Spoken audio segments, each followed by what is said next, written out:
Someone wondering? Well, it is not because you're not special and deserving of white linens every Sunday, but it is that we also have among already special people some very special people this Sunday who are going to do their new member commitment process to the cathedral, as we do here at St. Mark's, like quarterly, or is it quarterly? It is quarterly now, right? The new member incorporation on Sunday? Semi-annual.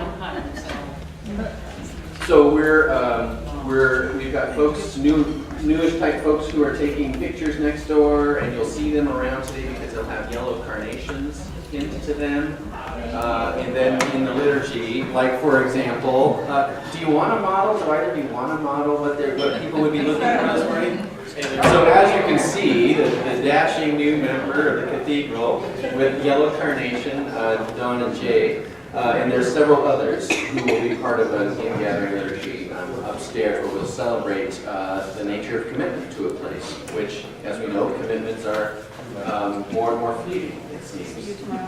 So we celebrate them as well here. I think more or less everybody's in who's going to be in. So with 7 minutes ago, I had planned on taking a full 30 to do kind of this thing that I'm hoping we'll start to have a conversation about. But we've got 7 minutes before we get rolling on that. And I wonder, I just want to open it up to the possibility that there may be questions that folks have about what's going on around the cathedral. Anyone just have either hot burning questions about what's going on with this community, or why are we doing this and not this, or when do we start doing this? Or hot burning theological inquiry. Any of the above. And I'll give you a minute to think about whether you want to raise your hand and ask something. And there's no shame. And if I don't have an answer, I'll say it again.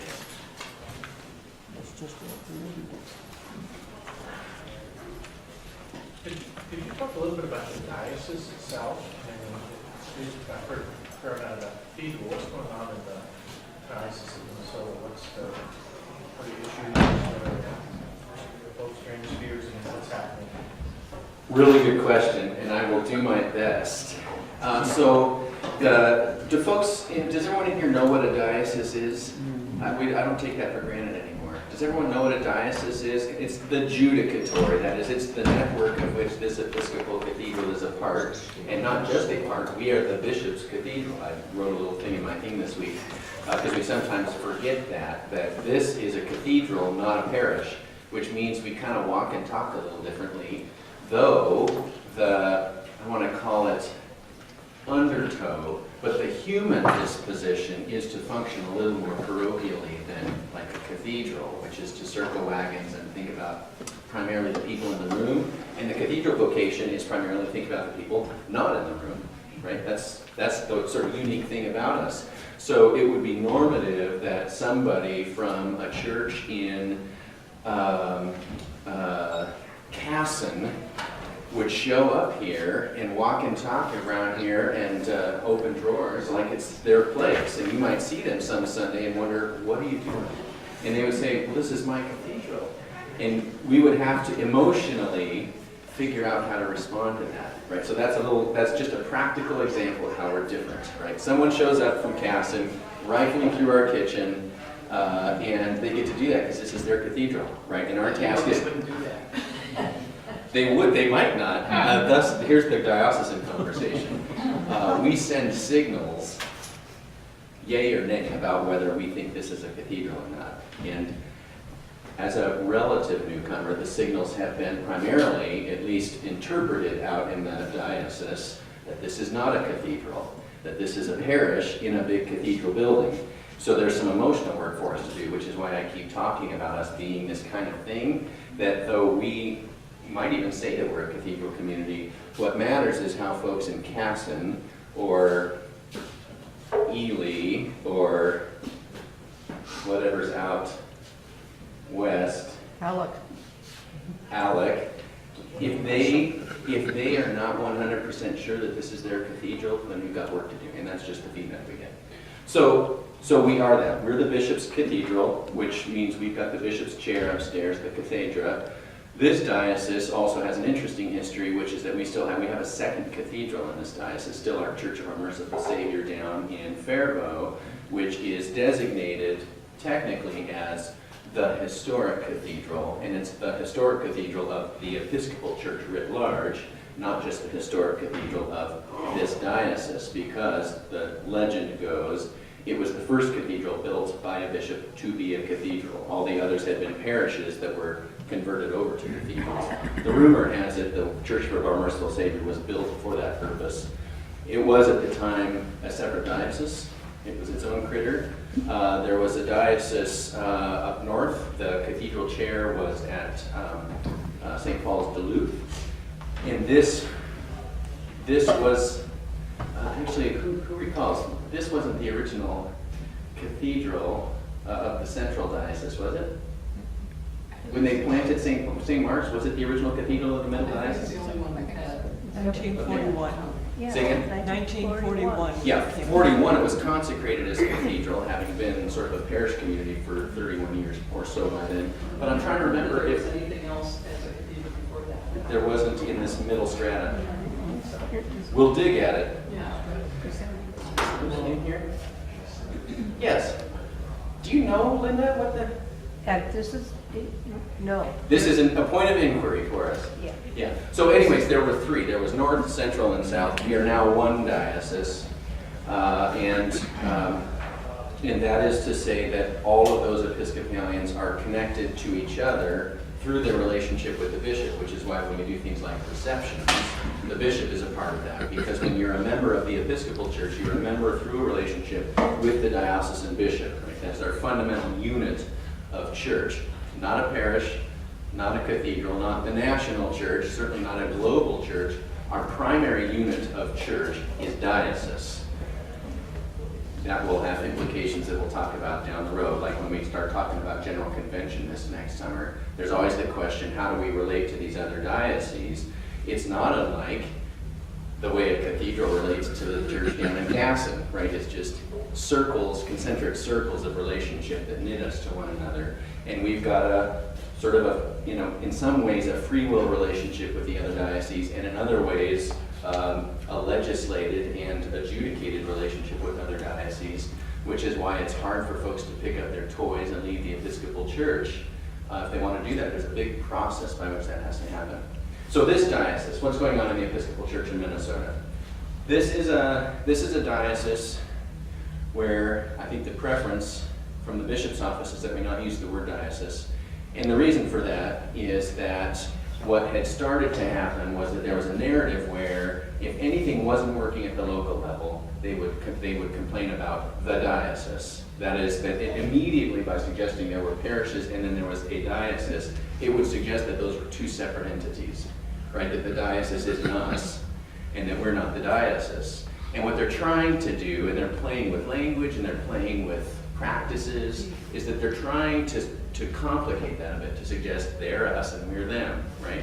We are the Episcopal Church in Minnesota, here at St. Mark's. The fullness of the life of the diocese is present here in St. Mark's. Likewise, when something happens at the diocesan level, statewide, we need to know that it affects us. It doesn't just affect that parish way off in Alec, and it doesn't just affect us because it affects the bishop. It affects us because we're one body, right?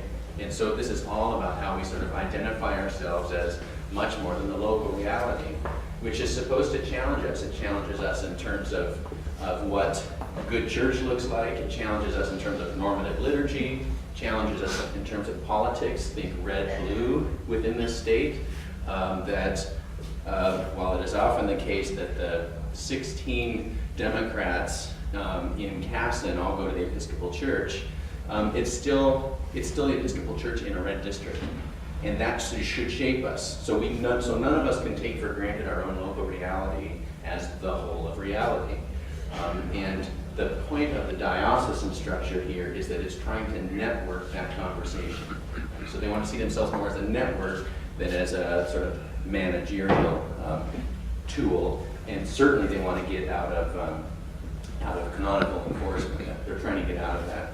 where they only show up when there's bad news, right? They want to get out of that role. This is a diocese that when I came here, I think still had 110 parishes in it, 110 faith communities. Something about there. Seems to me we are at this point maybe 106 to 108 faith communities.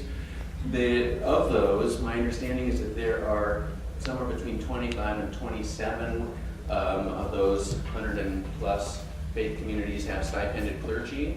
So 25% of all the faith communities in the Episcopal Church in Minnesota have stipended clergy. So absorb that for a second. What that means is, John? It doesn't mean anything. You better explain what's I will. Thank you. So there are vicars and rectors who often have a stipend attached to their work. Those are positions that they're paid for. They're not necessarily paid to be a priest. I don't think you all have bought my priesthood, but you've certainly bought my skill set that helps me be your dean. My priesthood shows up as either asset or liability in some ways. But so everybody shows up in these job descriptions in these 25 or 27 places. Vicars are sent there by the bishop. They are the bishop's vicarious presence in that place, which means that their authority comes from the bishop, not from the local bishop's committee, right? Which sometimes works well and other times creates huge problems, particularly if the place is not a fan of the bishop. But the bishop gets to deploy vicars. Rectors and deans, the one dean, or two deans, I guess, in this diocese, are called to a place. And so there are 25 of us who are serving in faith communities that have the financial capacity to pay for a clergy person, which some people would say is the old model, right? That's actually a very recent model. And so some of the generational conversation we're going to start having is what's old and what's new and what's coming. Because we've got this snapshot often that the business model for church that most of us have grown up in, primarily since the Second War, is the model of church. It is an anomaly if you look at this historically over the course of 2,000 years and even over the course of the last 150 years. What we've experienced in the last 70 years is an anomaly. So some people will hear, oh, we've only got 25% of our places have stipended clergy. That means 75% of our places must just be dying on the vine. Actually, what it means is a lot of those places are leading from the diaspora, right? Can anything good come out of Galilee? They're actually reminding us through their total ministry work what it looks like to have a community of faith that shows up and they identify all the gifts they've got around the table to be church in that place, which doesn't require hiring an external professional to show up and do it on behalf of the body, right? It's a very different paradigm. We have primarily been professionalized for the last 70 years, and some of these faith communities are saying, actually, if we want to be church in this place, we're going to do the hard work of identifying the gifts God has given us to do that here in this place. 75% of our faith communities are doing that. Some of that 75% are in the process of sort of a, I don't want to say this, there's sort of backroom conversation about this and then there's front room conversation. Some of those places are not going to persist, right? The truth is we've got an inventory of faith communities that represents a time in history that is not the time in history we're living right now. So some of that inventory will shrink a little bit. St. Paul's on the Hill is indicative of that. They had a huge inventory of faith communities over there that probably made sense for a time and just doesn't make sense anymore. That is fairly unusual because it's in a high-density metro area. So when we start to see things like that happening, it ought to indicate to us the decline of the church is not a small, isolated, rural problem. It's just the reality of figuring out how to be church in the world today, which may not require as many facilities. In this diocese, some of the things that are happening primarily are that, practically speaking, the diocese has sold this to White Earth, this parcel up behind us, 1730 Clifton. They sold to the White Earth Nation, and they, the bishop and the bishop's missioners, are in the process of fully moving into their new place, which is up at Emerson and Broadway. There's a beautiful red brick building with a couple of cool restaurants and a cookie shop in it. And they're in the process of moving up there. And their great desire is that by being in that location, it will shape their paradigm and will maybe adjust their priorities about how they understand the church and world. And so they decided to go and do that. So that's one thing that's happening, is that they're moving locations. What else is happening in the diocese?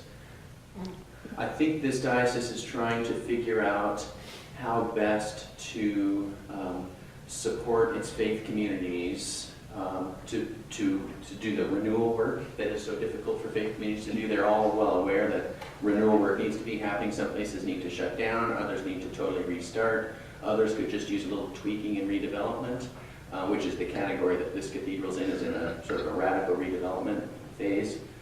And there are no faith communities in this diocese that get to just keep doing what they've been doing, right? And so part of what the diocese is trying to do is communicate a consistent message that says the church is being faithful when it's connected to the cares and concerns of the world as a starting point, right? So all the missional stuff, Dwight Shiley, who teaches at Luther, who's kind of the Episcopal Church's golden child for missiology right now, is leading that charge at the diocesan level to say, we've got to help our faith communities open their doors, stop being anxious about their existence, and start connecting to the world around them. And that world will tell them who they need to be moving forward, and it will also tell them how they need to be moving forward. That is, that their world's priorities will shape us if we're responsive to it.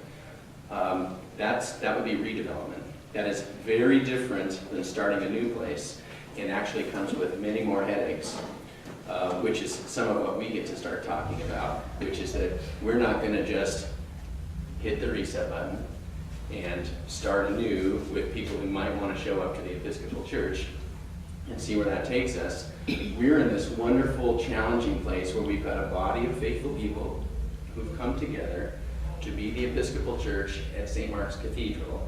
And we carry with us certain expectations about what that looks like, right? And many of those expectations have been enculturated to look like kind of what we've done, always. Every church is dealing with this. And this is our dynamic as well, that we've got a body of faithful people here who have to do the hard, emotional, and practical work of saying, though I grew up with this image and this experience of normative Episcopalianism, that may not be the experience that carries forward for everybody in perpetuity. And so part of this is dealing with the conversation that we'll start here this morning about generational transition. The thing that Phyllis Tickle talked about in a book several years back, this notion that what the church is in the midst of right now is a giant rummage sale. Right? And she actually talked about it not just as a rummage sale, but really as a generational transition point, where we're all having the conversation, particularly our elders with our younger next generations, are having the hard conversation, what's the treasure? Right, what's the treasure? Imagine us picking out from the attic and putting it all out on the table, and it may well be that grandmother, and I'm dealing with this in a practical way in my own family right now, it may be, I'll go to my own family story, it may be that it may be that my mother wants me to take every single crate that she inherited from her parents and grandparents, because that's what faithfulness looks like, is to just keep carrying the crate, right? And then it'll show up in my attic, and then I'll bless my children with it, and then they'll bless their children with it. And if anyone has ever been part of that process with parents or grandparents, you are well aware there's some vetting to be done. You are also well aware that there's some stuff in that crate that you may really think is treasure. You may also be aware that it's really painful to say, Mom or Dad or Grandma or Grandpa, I am really interested in this. I don't want all the rest of it. And you deal with the, what? Right? The metaphor is exactly what's happening in the church right now. And there's most places have decided to avoid the conversation, right? There's a lot of places who are just saying, let's just wait. Can I share behind the veil? It stays in the, well, it'll be online. You don't have to stop it. I mean, so there's this sort of awful humor, because clergy are the worst. There's this lay counsel say this stuff as well. There's this notion of, a few timely deaths, right? The person who's been clinging to this will not be around to champion that anymore. And there are some places who are doing their entire generational transition based on that. The assumption that people cannot change. The assumption that having the conversation would be too difficult. And so what we're going to do is we're just going to wait it out. I don't think that's particularly faithful. I suspect nobody in here thinks that's particularly faithful. But it is much harder work, though faithful. It's much harder work to agree that we're going to have the conversation underneath all that, which is, I want to hear from you what you think is treasure. I want to hear why. I want to, particularly the elders to the next generations, I want to exercise my agency to creatively hand to you the treasure. I want to be around and available to cheerlead your early implementation of the new thing. Even if it's not my thing, I want to be here to champion the new thing. And that is how we give people agency late in life, right? It is the notion that we think we can teach old dogs new tricks, right? That we're always living, we're always faithful from cradle to the grave. There's no point at which we stop being transformed. That's this paradigm that we're going to try to do. So you all are on the front leading edge of that, right? It's an experiment. Many a clergy get run out of places for wading into this conversation. And I don't intend to get run out for having this conversation because I think it matters. And it is absolutely clear to me there's a ton of treasure here to be handed on. And there's also a ton of stuff that isn't going to work. And so we just got to get clear and have some consensus on what's what. Right? So that's totally not helpful about the diocese in a way. That's more than you asked for. Only to say that's happening everywhere. And this cathedral needs to lead on it, right? Because all the little places who have to do it feel like the cathedral doesn't have to do it because we could pay our way through it. Right? We've got enough money to avoid the tough conversations. So we need to lead on this. And we need to demonstrate that we're doing this on principle, not out of necessity. So that's how we're being part of the diocese. So let's do this. I have a few things that I would love for little dyads to talk about. And part of the interesting thing here will be, and there will be no hurt feelings, but we're going to just guess generationally, because what I'd like to do is set up some dyads. And I don't care which generations with who, except that one of the two be from different generations to the best degree you can sort out. And I would like us to pair off. I wonder if we should just do this early. So should there be like a 20s to 40s and a 50s and 60s and then a 70s on up clumsily? Can we do that?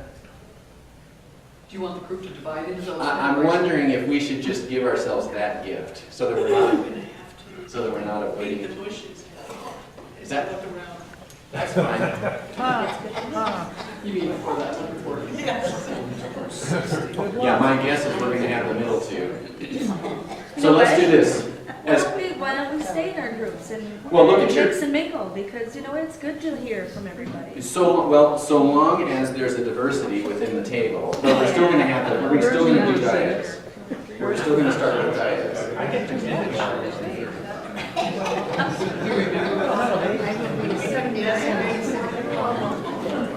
right. I mean, the four of us, I think. I think so. Well, I think that's. You're set? Yeah, we got a really young guy. Oh, yeah.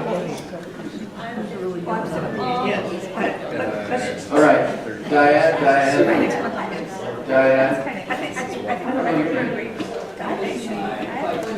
My name's Ryan Matson. You're the designated groupie.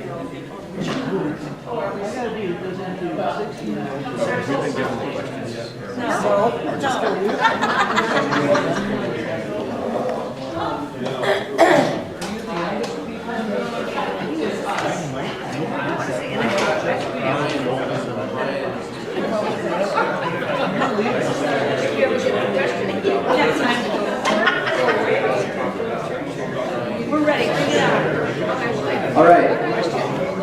More or less, we're paired up. Are you two separating out? How's this working?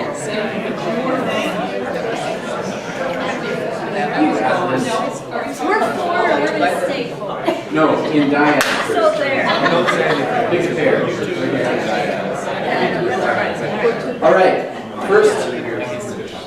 first point of conversation, and this is going to be 2 minutes each, and then we'll do a quick report out. 64. All right, so this is a fill in the blank, and we're going to do 2 minutes each. First person will talk for 2, second person will talk for 2, and then we'll do a quick report out. What's the question? It's coming. Are we all set? Yes. Yes. Fill in the blank. I am blank. Go, 2 minutes. Pick who starts. I am blank.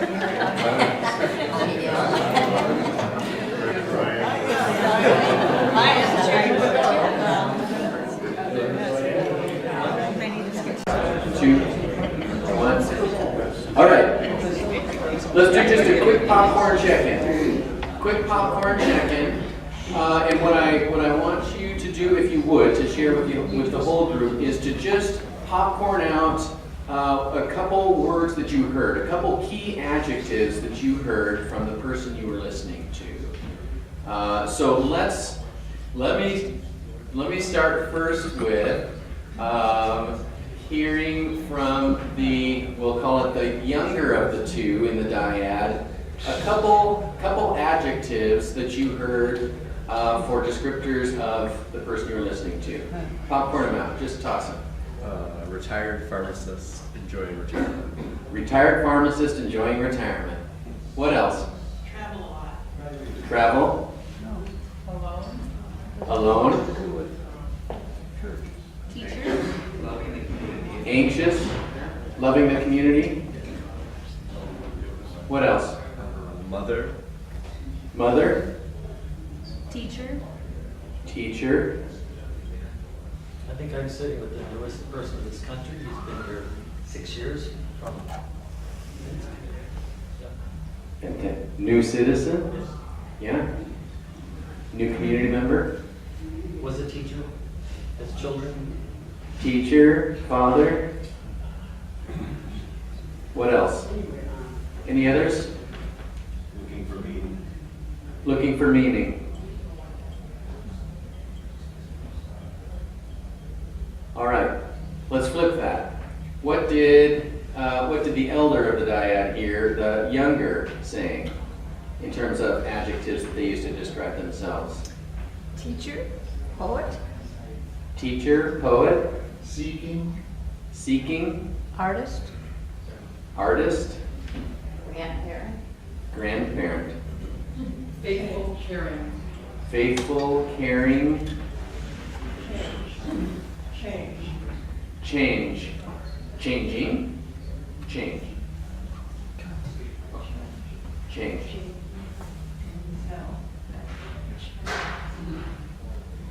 Any others?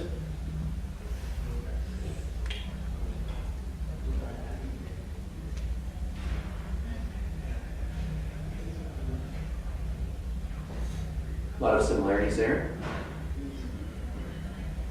Not some of the old generational assumptions that we tend to read about in the newspapers about superficial versus deep and meaningful, professional versus vocational.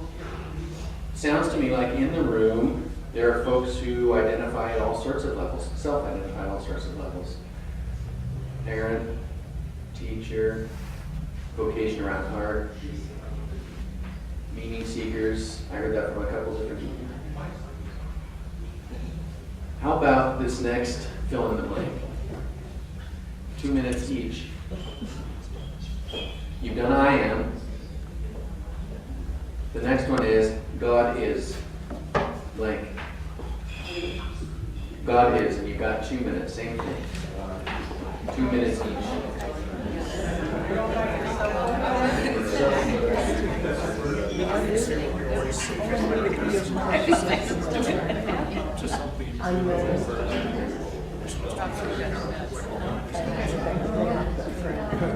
All right, let's check in with each other in the same way.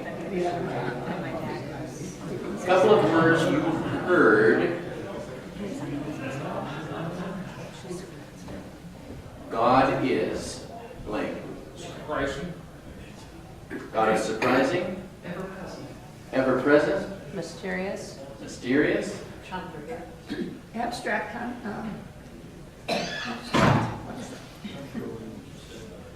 abstract, abstract. yes, Difficult. love, Confusing. confusing. Mary, what did you say? Comforter and compassion. Comforter and compassionate. Terrifying. Health. God is terrifying. Yep. Yes. You know what, Brian? God is in the air and He's out there. God is in here and God is out there. All around. Everywhere. All What else? All knowing. All knowing, Forgiving, forgiving, Merciful. merciful, Loving. loving, Comforting. comforting, Asking us to care for one another. God asks us, God is one who asks us to care for one another. Any others? Quiet. Quiet. God is quiet. Spiritual need. Spiritual media, media, spiritual media. All right, third one. Third and final one. This one is, fill in the blank, the church is, you've done I am, you've done God is, this is, the church is, fill in the blank. 2 minutes. First person, go.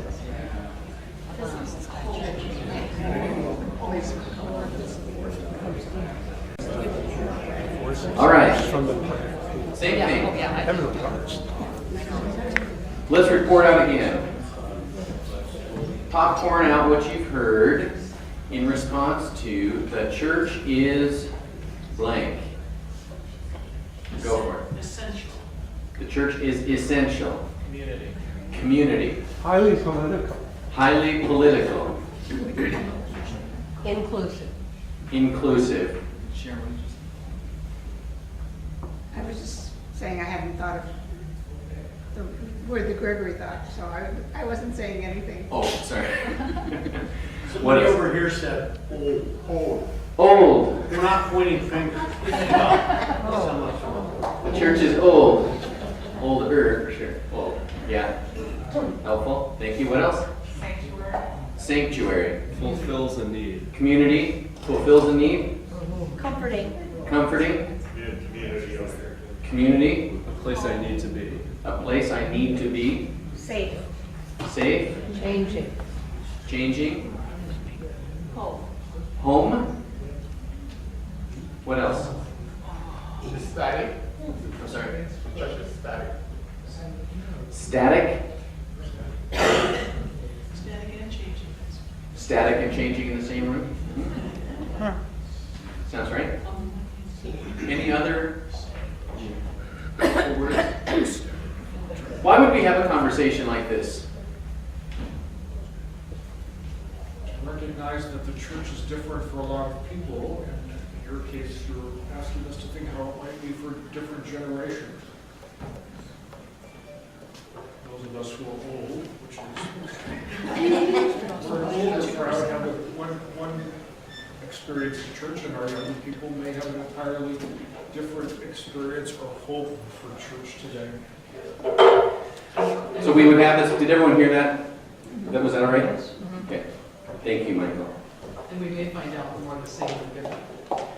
We may identify ways that we're the same, and we may discover we're more of the same than different. Why else would we have a conversation like this?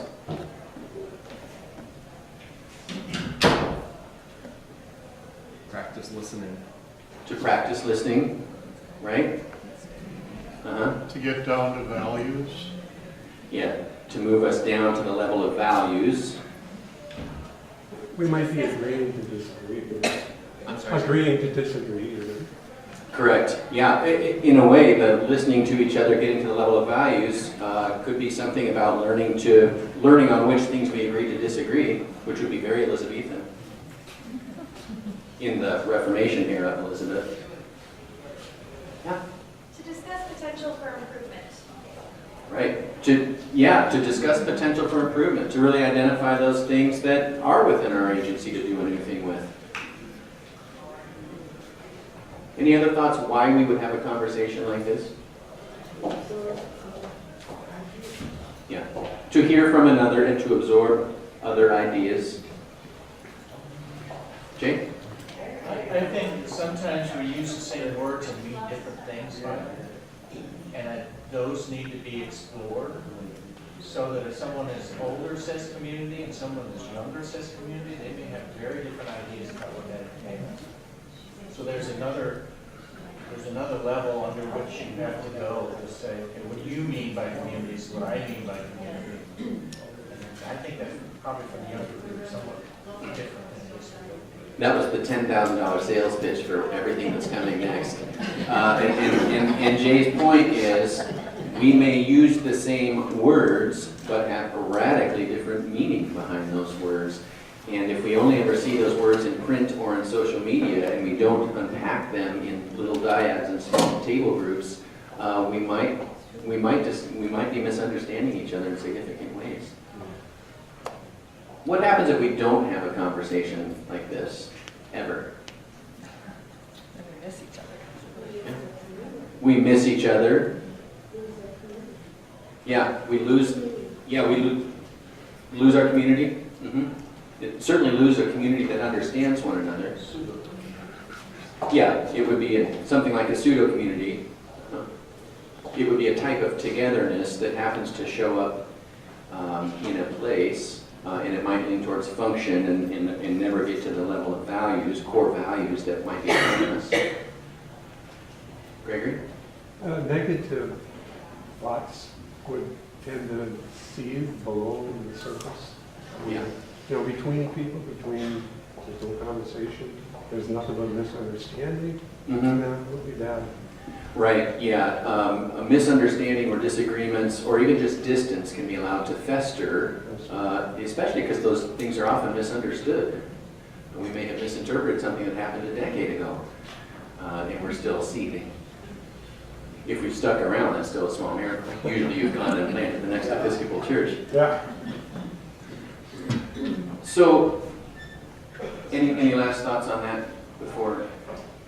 Things that can happen when we don't have these conversations. Specific demographics of people stop coming to church, and that's problematic. Right.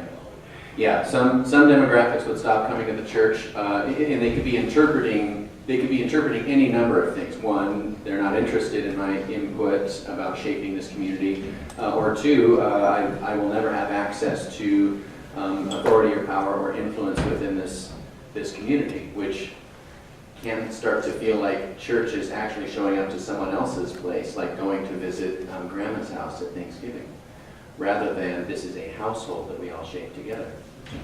Any number of interpretations. And that is just for folks who want to show up to the church, let alone folks who have zero interest in what we're doing. And our task is to help them understand why we think this stuff matters. And if we can't even open the door for meaningful conversations amongst ourselves, who are obliged to do that, how much more difficult it will be with folks who don't share a language, don't share a worldview, perhaps don't share even core values. How would we have that conversation? So let me say this. The reason I want to plant this now, and this will continue to be a persistent theme of these third Sundays, is that we are now at the cathedral. We're into my fourth fall.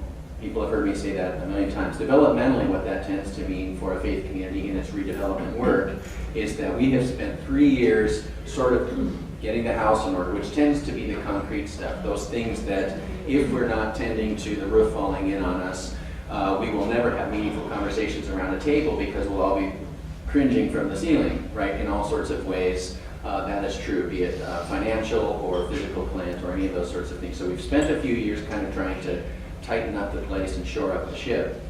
And what that means is then that the ship, the nave, right, this ship that we're on has a purpose, and the purpose is to gather people together to talk about faith. Who is this God that we all believe in? Who are we in the relationship with that God? And what is this thing we're doing together, the church, anyways? And part of the reason that we would start having this conversation is that little things start to show up in council meetings, for example. When we'll talk about, it often will come up, how come the young generation doesn't want to show up and do this anymore? And I can do all sorts of explaining about what the data says, and that's meaningful and empirical.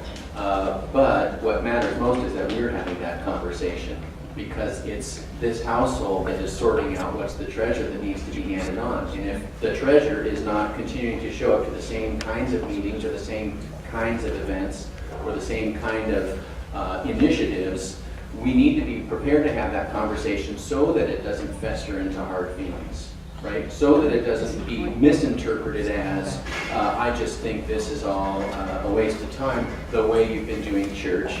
But to say, hey, I share the same faith with you, I believe in the same God as you, I believe fundamentally that the church is to be the manifestation of our faith in that God on behalf of the world, and I want to meet you at that level. And the stuff that makes sense to me to carry forward, I want to carry forward, and the stuff that doesn't, we need to have some conversation about why we wouldn't do that. And this has a lot to do with grounding ourselves in the recognition that we are fundamentally the same. That we have some basic core things that we agree to, particularly as Episcopalians.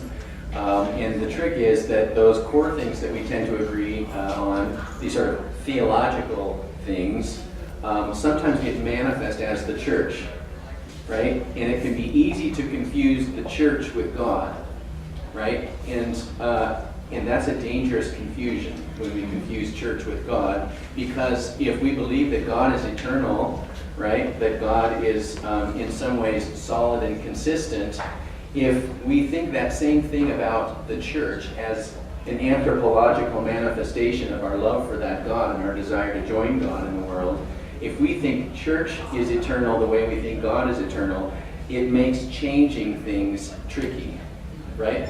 At best. So part of what we're trying to do is just pull those threads apart a little bit to see if we can't start to have some conversations that ground us together in the love of the same God, right? A desire to join that same God in evangelism and world transformation and personal transformation, to agree that the outcomes are where we want to go, and it may be that the means are negotiable, right? And this is all with the purpose of sorting through what's the treasure, right? And what's in that big case that's going to come down out of the attic that we can start talking about. Here's why I think this will be meaningful for you in your future. And we have conversations about those things. Is that something I want to carry forward or not? If not, why? If so, what kind of help do I need from you to be able to implement it in the next generation? Right? So this is about exercising agency for all of us. It is about honoring one another for where we've come from, where we're at, and where we think we're going. And it is about cheerleading each other. Right? Because if we don't have this conversation here, the decisions will be made for us about what gets carried forward. And that is not a particularly faithful way of exercising our agency. Because what will happen is it will collapse in on itself. It will just happen. It will collapse in on itself if we don't exercise the agency of agreeing what gets carried forward. I hope that we can role model that. We'll keep coming back to these conversations, particularly thematically, like unpacking the word community. What do we mean by that? How do we cultivate it? How do we change it? How do we foster it and grow it? So I hope that you'll keep coming back to these. I hope that if you know some folks who might benefit from a conversation like this, that you'll bring them with you the next time around. But this was a decent start, right? Just practice.